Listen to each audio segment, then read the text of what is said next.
السلام عليكم ورحمة الله وبركاته. ازيكم يا حبايبي؟ عاملين ايه؟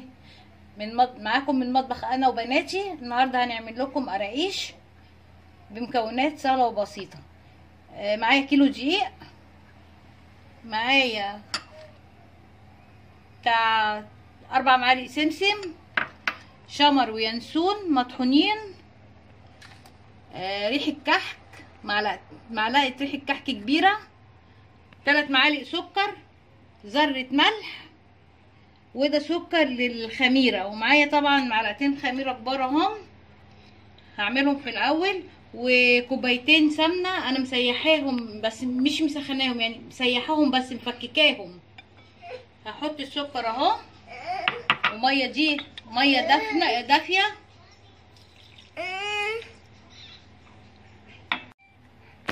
انا حاطه هنا المية الدافية، وهحط لها معلقة خل علشان تتفاعل اسرع مع السكر اهو.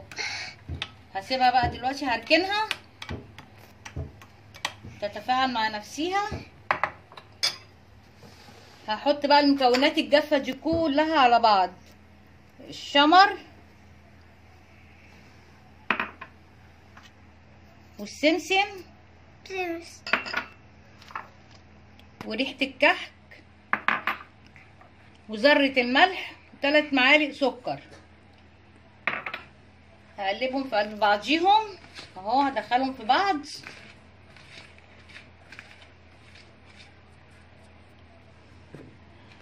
هحط لها بقى السمنه،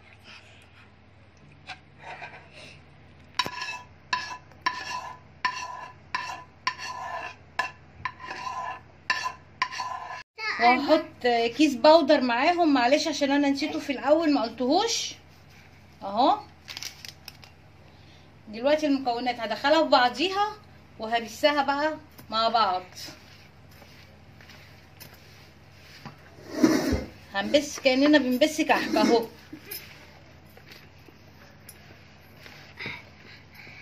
انا دلوقتي بقى هقعد ابس كده لحد ما تنعم معايا وتلم معايا، واما اجي هعجنها هرجع لكم اهو. بصوا شكلها ايه بعد ما قعدت ابس فيها اهي، بقت كده كل المكونات دخلت في بعضيها. دلوقتي هحط لها بقى الخميره. شايفين الخميره عملت ازاي؟ على فكره الخل بيتفاعل مع الخميره وبيخليها جميله جدا اهو.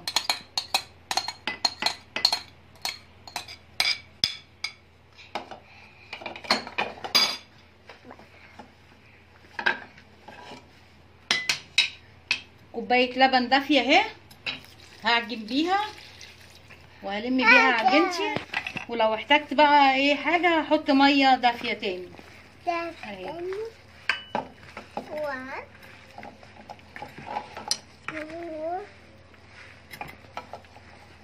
انا بقى هعجنها وهرجع لكم برضو بعد ما اعجنها واوريكم شكلها ايه، عشان ما اطولش عليكم بس الفيديو.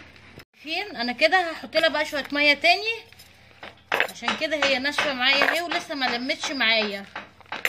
بصوا اهي، هحط لها شويه ميه دافيه برضو سنه لحد ما تتعجن معايا، واشوف برضو ايه نظامها اهو. بصوا انا حطيت الميه.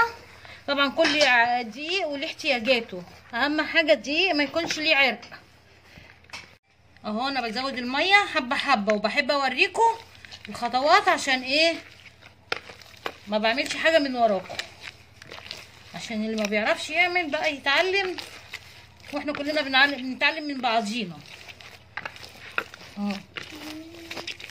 وكل دقيق وليه احتياجاته، يعني في دقيق ما بياخدش ميه كتير، في دقيق بياخد ميه كتير، واحنا عايزينها تبقى مظبوطه، ما تبقاش معجونه قوي ولا ايه، ولا طريه ولا ناشفه معايا. شايفين شكلها بقت عامله ازاي اهي.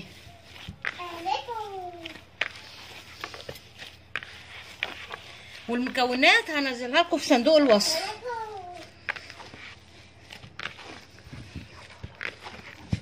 خلاص بقى انا كده هسيبها ترتاح ماشي، وتخمر، وما تخمر هجيلكوا تاني واحنا بنقرصها بقى واوريها لكم وهي خمرانه. بصوا يا حبايبي العجينه بقى شكلها ايه اهي، اتلمت معايا.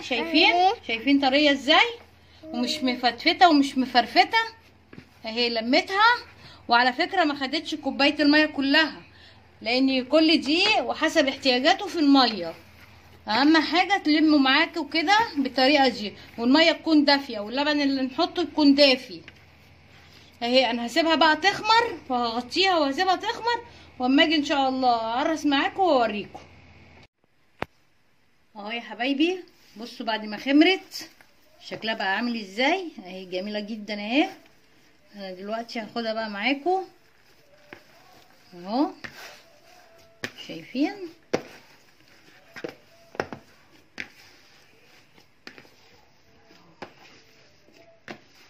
جميله اهي. هاخد بقى حته دلوقتي واعملها معاكم.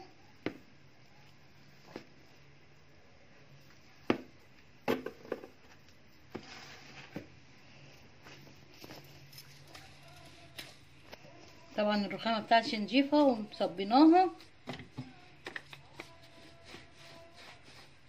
هفردها كده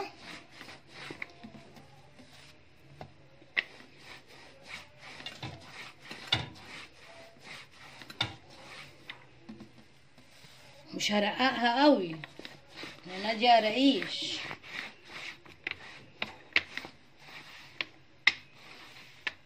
شايفين العجينه عامله ازاي معانا، حلوه ازاي.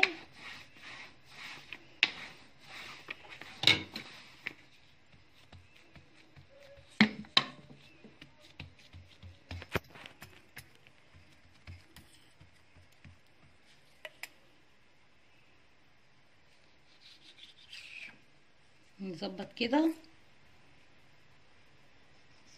اهو.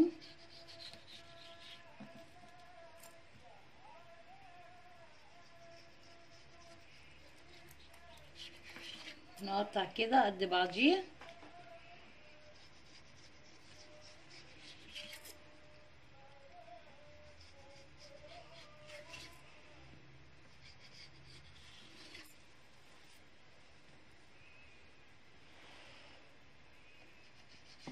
سمبوكسات بقى اهي اهي، سمبوكسات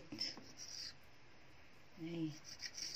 الحروف دي برضو نشيلها هنرجع لها تاني اهو.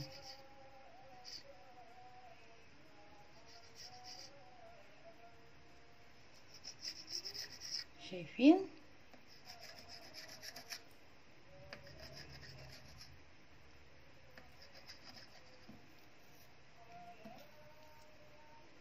هنرص بقى في الصينيه. انا الصينيه مش دهناها اي حاجه لان هي اصلا فيها سمنتها كفايه اهو. شايفين انا بقى هخلص رص وهخلص في الصواني وهرجع لكم بقى تاني بعد ما ادخله الفرن. هو دلوقتي لازم يخمر، مش هدخلها دلوقتي، لازم هتقعد برضو تاني هتخمر. عقبال ما اخلص الباقي هدخل اول صينيه تكون خمرت معايا. ماشي يا حبايبي، انا هخلص وهرجع لكم بقى تاني. انا اهو بقطع معاكم واحده تانية اهي عشان تشوفوا سمكها. شايفين من الجنب قد ايه، بتاع سنتي. لسه هتخمر تاني وهتعلى اهو. شايفين اهي الحروف اهي. بقى انا هسيبها بقى تخمر، وما تخمر هوريها لكم وهدخلها الفرن معاكم. شايفين يا حبايبي الاول واحده عملتها، شايفينها خمرت ازاي. عقبال ما خلصت بقيه الكيلو كانت دي خمرت اهيت.